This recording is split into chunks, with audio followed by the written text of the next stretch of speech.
शैलपुत्री च द्वितीयं ब्रह्मचारिणी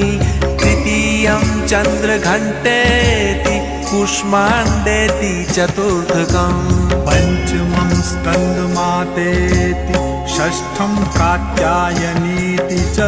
सप्तमं कालरात्रीति महागौरीति चाष्टमम्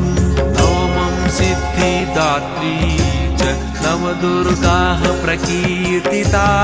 उक्तान्येतानि नामानि ब्रह्मणैव महात्मना अग्निना दह्यमानस्तु शत्रुमध्ये गतो रणे विषमे दुर्गमे चैव